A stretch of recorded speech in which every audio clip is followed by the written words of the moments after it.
अंतिम समय की भविष्यवाणी करते हुए मत्ती अध्याय 24 वचन 14 में प्रभु यीशु मसीह ने कहा कि राज्य का ये सुसमाचार, राज्य का the gospel of the kingdom, राज्य का सुसमाचार सारे जगत में प्रचार किया जाएगा कि सब जातियों पर गवाही हो, तब अंत आ जाएगा। अब अगला सवाल शायद आपका ये होगा कि ये राज्य का सुसमाचार है क्या? What is the gospel of the kingdom? तो इसको बहुत सारे अलग अलग टर्म्स एंड डेफिनेशंस में बताया जा सकता है, लेकिन हम एक डेफिनेशन देखते हैं जो कि संत पौलुस के द्वारा दी गई है रोमियो अध्याय 14 और उसके वचन 17 में। The book of Romans chapter number 14 verse 17। यहाँ पर पौलुस कहते हैं, क्योंकि परमेश्वर का राज्य, द किंगडम ऑफ गॉड, परमेश्वर का राज्य खाना पीना नहीं परंतु धार्मिकता, मिलाप और वह आनंद है जो पवित्र आत्मा से होता है। तो परमेश्वर का राज्य क्या है? धार्मिकता, मिलाप और आनंद जो पवित्र आत्मा से होता है। अब परमेश्वर के राज्य का ये जो सुसमाचार है, मैं देखता हूं कि बहुत कम लोग हैं जो इसका प्रचार कर रहे हैं। बहुत सारे लोग तो सिर्फ यहां तक सीमित हैं कि सुसमाचार का, परमेश्वर के राज्य के सुसमाचार का मतलब क्या है? पापों से माफी। नहीं, ये सिर्फ पापों से माफी ही नहीं है। हाँ, ये पहला कदम जरूर है, लेकिन सिर्फ यही सब कुछ नहीं है। पापों से माफी तो सिर्फ बर्तन को साफ करने के जैसे ही है। जैसे मैं एक एग्जाम्पल से बताता हूं। मान लीजिए मेरा बेटा मेरे पास आए और एक बर्तन के साथ आए और कहे, पापा मुझे इसमें कुछ खाने के लिए दे दो, मुझे बहुत भूख लगी है। और जो बर्तन वो मुझे दे रहा है वो डर्टी है, वो गंदा है। ये तस्वीर है हमारे हृदय की। तो सबसे पहला काम मुझे क्या करना चाहिए? क्या मुझे उसमें डाल देना चाहिए जो कुछ भी उसको देना है खाने के लिए? जवाब होगा नहीं। सबसे पहले मैं क्या करूंगा? मैं उस बर्तन को साफ करूंगा। मैं डायरेक्टली खाने वाली चीजें उस गंदे कप में नहीं डाल दूंगा। तो सबसे पहला काम उस बर्तन की अच्छे से सफाई करना। अब इस बर्तन को सफाई करने का मकसद क्या? What is the purpose of cleaning the vessel? मैं उसे वैसा ही धो के साफ करके उसे खाली बर्तन नहीं दे दूंगा। मैं उसमें कुछ ना कुछ खाने वाली चीज उसे दूंगा, या उसे दूध दूंगा या खाने के लिए और चीज, what ever it may be. और इसी तरह से जब हम मसीह यीशु के पास आते हैं तो पहला काम जो प्रभु यीशु मसीह करते हैं वो है हमारे हृदय को साफ करना, वो है हमारे दिल को साफ करना, जैसे एक बर्तन को अंदर से साफ करना। लेकिन उस बर्तन की या हमारे हृदय की साफ सफाई करने के बाद क्या उसे वो ऐसा ही छोड़ देंगे? जवाब है बिल्कुल भी नहीं। वो सबसे पहले हमारे हृदय को भरते हैं परमेश्वर की धार्मिकता के साथ, परमेश्वर की शांति के साथ और परमेश्वर के आनंद के साथ, जो कि वचन में जैसे लिखा कि पवित्र आत्मा के थ्रू आता है। तो पवित्र आत्मा हमारी मदद करता है कि हमारे अंदर क्या भरा जाए? धार्मिकता जो परमेश्वर की है, मिलाप या शांति जो परमेश्वर की तरफ से आती है, और आनंद जो परमेश्वर हमें देता है। और ये है सुसमाचार, ये है the gospel of the kingdom. और अगर हम सिर्फ लोगों को माफी ही दे रहे हैं या लोगों को सिर्फ माफी तक ही सीमित रख रहे हैं कि प्रभु यीशु के पास आ जाओ, वो तुम्हारे बर्तन को साफ कर देगा, नहीं, हम लोगों को खाली कप दे रहे हैं, खाली बर्तन दे रहे हैं। और उस खाली बर्तन के कारण ही बहुत सारे मसीहों के अंदर अभी भी भूख है, अभी भी वो प्यासे हैं। और उस प्यास, उस भूख को मिटाने के लिए जो चर्च उन्हें ऑफर कर रहा है, संसार की आशीषें, संसार का ये, संसार का वो, खुद पर मन लगाना, तो वो इंसान फिर इस खाली धोए हुए बर्तन को उन चीजों से भरने की कोशिश कर रहा है, और जो उन्हें सेटिस्फाई नहीं कर रही हैं, वरन अंदर जो लालच है, अंदर जो भूख है संसारिकता और संसारिक की चीजों के प्रति, वो दिन प्रतिदिन बढ़ती जा रही है। इवन मसीहों में भी कंटेंटमेंट का, संतोष में रहने का प्रचार नहीं है कि जब तुम्हारे पास मसीह की धार्मिकता है, मसीह की शांति है, मसीह का आनंद है, मसीह यीशु है तो ये काफी है। नहीं, क्योंकि जो कप है वो खाली है, उसे धार्मिकता से भरा नहीं गया। मेरे प्रिय भाई और बहन, आप जो मेरी इस आवाज को सुन रहे हैं, मैं आपसे पूछना चाहता हूं कि आप क्या धार्मिकता के लिए भूखे और प्यासे हैं? मैं फिर से पूछ रहा हूं कि क्या आप धार्मिकता के लिए भूखे और प्यासे हैं? और आज की मॉडर्न क्रिश्चियनिटी की सच्चाई यह है कि बहुत सारे मसीही इस भूख और प्यास में नहीं है जो भूख होनी चाहिए धार्मिकता की, इसके लिए प्यासे नहीं है। इस कारण वो बर्तन को साफ करके इधर उधर घूम रहे हैं कि हाँ देखो हमारा बर्तन साफ है। और नई वाचा और पुरानी वाचा में यही एक बहुत बड़ा अंतर, एक बहुत बड़ा डिफरेंस या फर्क था। पुरानी वाचा की जो सेवकाई है पवित्र आत्मा की, उसको इस प्रकार से समझा जा सकता है कि जैसे मान लीजिए एक टेबल के ऊपर कप पड़ा है और वो कप उल्टा करके रखा हुआ है, यानी उसका अपसाइड डाउन है।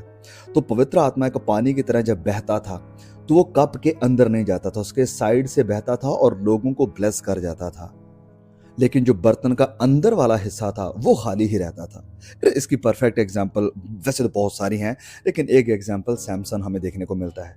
वचन में लिखा है बार बार कि सैमसन के ऊपर परमेश्वर का आत्मा उतरता था, वो उसके ऊपर उतरता था, अपना काम करता था, लोगों को बचाता था, या जो विरोधी थे उस वक्त इजराइलियों के उनको खत्म करता था और चला जाता था। लेकिन जो सैमसन का अंदर का हिस्सा था वो खाली का खाली था। उसके पूरे जीवन काल में कभी भी उसके अंदर परमेश्वर के प्रति आग, परमेश्वर के प्रति चाहत या परमेश्वर के प्रति प्यार या लगाव या पश्चाताप कभी नहीं आया। आप उसकी पूरी स्टोरी को पढ़कर देखें। क्यों? क्योंकि पवित्र आत्मा एक कप की तरह ऊपर से बह रहा था लेकिन अंदर नहीं गया था। तो परमेश्वर का आत्मा ऊपर तो आता था लेकिन अंदर नहीं आता था। लेकिन जब पेंतेकुस्त का दिन आया, जब पेंतेकुस्त का दिन आया प्रभु यीशु मसीह के जाने के बाद, तो ये जो कप था इसे सीधा कर दिया गया। जब इसे सीधा किया तो पवित्र आत्मा इन खाली बर्तनों में या कपों में भरना शुरू हो गया, जो कि हमारा हृदय है, जो कि हमारा हार्ट है। तो अब सिर्फ वो ओवरफ्लो नहीं करेगा बाहर से कि लोग ब्लेस हो सके, नहीं, नए नियम में ये इससे कहीं ज्यादा बेहतर, कहीं ज्यादा बढ़कर था। अब ये अंदर से निकलना शुरू हो चुका है, अंदर साफ हुआ है और अंदर पवित्र आत्मा का डेरा होता है, और ये परमेश्वर का राज्य जो है फिर वो हमारे अंदर से बहना शुरू हो जाता है, हमारी जिंदगियों से बहना शुरू हो जाता है। और ये वो परमेश्वर का राज्य था जिसकी भविष्यवाणी प्रभु यीशु मसीह ने करी थी कि पेंतेकुस्त के दिन जो परमेश्वर का राज्य आएगा। यरूशलेम में एक दावत के दरमियान यूहन्ना अध्याय 7 वचन 38 में प्रभु यीशु मसीह ने यह भविष्यवाणी करी थी कि जो मुझ पर विश्वास करेगा उसके हृदय में से जीवन के जल की नदियां बह निकलेंगी। उसके जीवन में से, जीवन के बाहर से नहीं, जीवन के अंदर से। और ये पेंतेकुस्त के पहले ना तो हो रहा था और ना हुआ था। अगर बात करें बाहरी तौर से कामों की, हाँ वो हो रहे थे। जब प्रभु यीशु ने अपने चेलों को भेजा कि जाओ जाकर सेवकाई करो, वचन में लिखा 2-2 करके भेजा गया उन्हें। और जब वो वापस आते हैं हैरान होते हैं कि हे प्रभु तेरे नाम से तो दुष्ट आत्मा भी हमारे वश में या हमारी बात को मानती है। चिन्ह चमत्कारों के थ्रू सब कुछ हो रहा था, लेकिन अभी तक उनकी जिंदगी ट्रांसफॉर्म नहीं हुई थी। आप पतरस को उठाकर देखें, आप यूहन्ना को उठाकर देखें, अभी भी उनके अंदर घमंड है, अभी भी उनके अंदर लड़ाइयां हैं, अभी भी उनके अंदर यही चल रहा है कि मैं सबसे बड़ा हूं, मैं सबसे महान हूं, वी आर द बेस्ट, हमारी बेस्ट मिनिस्ट्री, हमारा ये सब कुछ, या मैं सबसे बड़ा हो जाऊंगा। पतरस कह रहा है कि नहीं मैं बड़ा होऊंगा। तो ये सब चीजें अभी भी अंदर चल रही हैं, क्योंकि अंदर अभी तक पवित्र आत्मा उतरा नहीं था। बाहरी तौर पर काम हो रहे थे, चिन्ह चमत्कार हो रहे थे इन्हीं चेलों के थ्रू।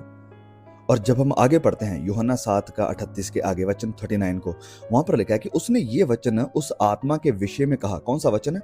कि जैसा पवित्र आत्मा में आया है उसके हृदय में से जीवन के जल की नदियां बह उठेगी। ये वचन उसने ये उस आत्मा के विषय में कहा जिसे उस पर विश्वास करने वाले पाने पर थे, यानी पाने वाले थे, क्योंकि आत्मा अब तक नहीं उतरा था, क्योंकि यीशु अब तक अपनी महिमा को नहीं पहुंचा था। तो सबसे पहले क्या जरूरी था कि प्रभु यीशु अपना लहू बहाए, अपना बलिदान दे क्रूस पर जाकर, और फिर तीसरे दिन मुर्दों में से जिंदा हो जाए और फिर वापस पिता के पास चला जाए। और प्रभु यीशु ने कहा कि मेरा जाना तुम्हारे लिए बेहतर है, तुम्हारे लिए अच्छा है। उसका कारण क्या था? कि तभी पवित्र आत्मा आएगा और इन्हें अंदर से साफ करेगा और इन्हें अंदर से भरेगा भी, क्योंकि बल्दों का और बकरियों का और इन सारी कुर्बानियां जो चढ़ाई जा रही थी उनका लहू इंसान के हृदय को साफ नहीं कर रहा था, शुद्ध नहीं कर रहा था। यही कारण था कि पवित्र आत्मा अंदर नहीं आ रहा था। लेकिन अब पवित्र आत्मा अंदर आने वाला था। क्यों? क्योंकि एक परफेक्ट मेमने का लहू बहाया गया था, जो कि सिर्फ एक को नहीं वरन सारी इंसान जाति को शुद्ध करने की ताकत रखता है। तो अब क्योंकि मसीह यीशु ने अपनी कुर्बानी दी, अपना लहू बहाया और वापस पिता के पास चले गए उसकी महिमा में, तो अब हर एक पाप जो हमने किया है उन सारे पापों को प्रभु यीशु का लहू साफ करता है, शुद्ध करता है। जब हम अपने पापों का अंगीकार करते हैं, उनसे मन फिराते हैं और प्रभु यीशु के इस बहाए हुए लहू पर विश्वास करते हैं, तो अब क्या होता है? अब क्या होता है कि अब परमेश्वर इस कप को, जो कि पहले उल्टा पड़ा था, अब प्रभु यीशु के लहू के द्वारा पिता इस कप को सीधा करते हैं और प्रभु यीशु का वो लहू इस कप को, जो कि हमारा हृदय है, इसे साफ करते हैं, इसे शुद्ध करते हैं और फिर अपना पवित्र आत्मा भेजते हैं, अपना पवित्र आत्मा देते हैं, अपने पवित्र आत्मा से हमें भरते हैं, हमें ताकत देते हैं कि अब हम परमेश्वर की इच्छा को पूरा कर सकें, अब हम परमेश्वर के राजदूत बनकर इस दुनिया में जिंदगी गुजार सकें और अब हम परमेश्वर के राज्य को इस दुनिया में रहते हुए रिप्रेजेंट कर सकें, एक रोशनी की तरह, ज्योति की तरह और नमक की तरह, ताकि लोग हमें देखें और कहें कि ये सच में परमेश्वर की संतानें हैं। जैसे प्रभु यीशु कहते थे कि मैं आया हूं पिता की इच्छा को पूरा करने, तो जब पवित्र आत्मा हमें भरता है तो हमारे अंदर से यही आवाज आती है, मेरी नहीं, किसी की नहीं, वरन परमेश्वर की इच्छा पूरी करने के लिए मैं इस संसार में हूं। जब परमेश्वर का आत्मा हमारे अंदर आता है, जब परमेश्वर का आत्मा हमारे अंदर से फ्लो करना शुरू करता है, तो हम लोगों को या इंसानों को खुश करने वाले नहीं रहते, जैसे प्रभु यीशु भी नहीं थे। वो सिर्फ पिता को खुश करने वाले होते थे, तो हम भी पिता को खुश करने वाले होते हैं, इंसानों को नहीं वरन परमेश्वर ही को प्रसन्न करने वाले, इंसानों की नहीं वरन परमेश्वर ही की इच्छा पर चलने वाले। और मैं यहाँ पर कहना चाहता हूँ कि अगर पवित्र आत्मा हमारे अंदर से नहीं बह रहा है, अगर हम परमेश्वर के राज्य को रिप्रेजेंट नहीं कर पा रहे हैं, परमेश्वर के राजदूत की तरह अपनी जिंदगी नहीं गुजार पा रहे हैं, तो इसका मतलब है कि अभी भी हम पुरानी वाचा की सेवकाई में चल रहे हैं।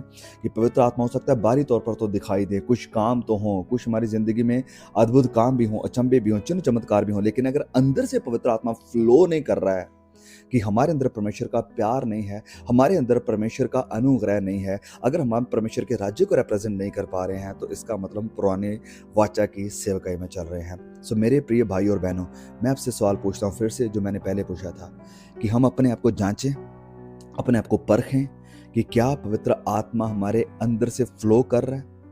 क्या हमारे अंदर एक बच्चे की तरह भूख है कि पिता प्लीज इस कप को भर दो अपनी धार्मिकता के साथ, अपने आत्मा के साथ, कि इससे तेरा आत्मा फ्लो हो और मेरे काम बदल जाए, मेरी बातें बदल जाएं, मेरी जिंदगी बदल जाए, मेरा बिहेवियर बदल जाए, मेरे सोच विचार बदल जाए और इस संसार पर मन लगाने वाला नहीं वरन धार्मिकता की बातों पर और स्वर्गीय बातों पर मन लगाने वाला हो जाऊं।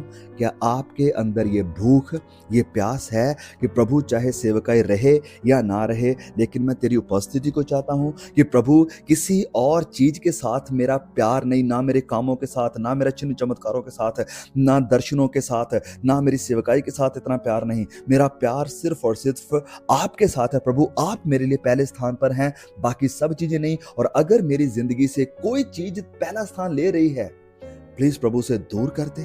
क्या आपके अंदर ये भूख, ये प्यास है? अगर है तो यस, परमेश्वर का आत्मा आपके अंदर काम कर रहा है। It is flowing from the innermost beings of your heart. आपके हृदय की गहराइयों से वो काम कर रहा है। सो मेरे प्रिय भाई और बहनों, यदि नहीं, आज भी समय है कि धार्मिकता के लिए रोएं, परमेश्वर के आत्मा के लिए रोएं और कहें कि प्रभु हाँ, बर्तन तो तेरा लहू साफ कर ही देगा, लेकिन मैं चाहता हूं कि इससे भर दें पिता, इसे भर दे अपने आत्मा के साथ। पवित्र आत्मा के लिए पुकारें, पवित्र आत्मा के लिए चिल्लाएं, पवित्र आत्मा को मांगे। May God bless you. Please इस मैसेज को जरूर शेयर करें and I will see you again. आमीन।